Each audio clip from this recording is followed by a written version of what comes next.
এই যে নিয়ে চলে এসেছি 1 টাকা, দেখতে পাচ্ছ একদম 1 টাকার কয়েন রয়েছে। তো দেখি 1 টাকায় সত্যি এখনকার দিনে কিছু হয় কিনা। আচ্ছা দাদা, 1 টাকা নিয়ে এসেছি, কিছু হবে? একদম একদম। 1 টাকায় কি পাওয়া যাবে? 1 টাকায় যে কচুরি পাওয়া যাবে। কচুরি তুলে দেখান তো একটু।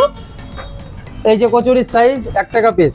এটা 1 টাকায় কচুরি? হ্যাঁ এইরকম সাইজের? একদম একদম। আর শুধু কি কচুরি দিচ্ছেন না তরকারিও না, না। পাবো? তো তরকারি না দিলে খাবে কি করে? তরকারি তো ফ্রি থাকছে এর সাথে। তরকারি ফ্রি? একদম একদম। আচ্ছা কি তরকারি দিচ্ছেন? হ্যাঁ কি তরকারি দিচ্ছেন? এই যে তরকারি দিচ্ছি। দেখান তো একটু তরকারি।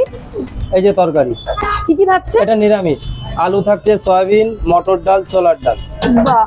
তো আপনার এখানে কি পার্সেল বেশি যায় নাকি? পার্সেলটা এখন ওয়েদার খারাপ তো পার্সেলটাই বেশি হচ্ছে। আচ্ছা কটা থেকে পাওয়া যায় এখানে কচুরি? 8:30 থেকে দুপুর 1টা-1:30টা পর্যন্ত থাকে। আর প্রতিদিন খোলা থাকছে? প্রত্যেকদিন। এবার দেখা যাচ্ছে সময় বশত শরীরটা খারাপ থাকলে বন্ধ রাখে। আচ্ছা আর কি কি পাওয়া যাচ্ছে এখানে?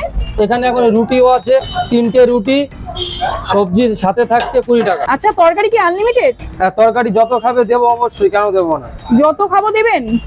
আর পুরোপুরি নিরামিষ তরকারি তাই তো? একদম নিরামিষ। আচ্ছা আর এটা খেতে গেলে কোথায় আসতে হবে? দোকানে এটা খেতে হলে আসতে হবে বনগাঁ স্টেশনে নেবে, আসতে হবে আমাদের চাকদা রোড, রেড পাড়ার অপোজিট সাইডে, গঙ্গা নার্সিং হোমে ঢুকতেই বাঁ সাইডে।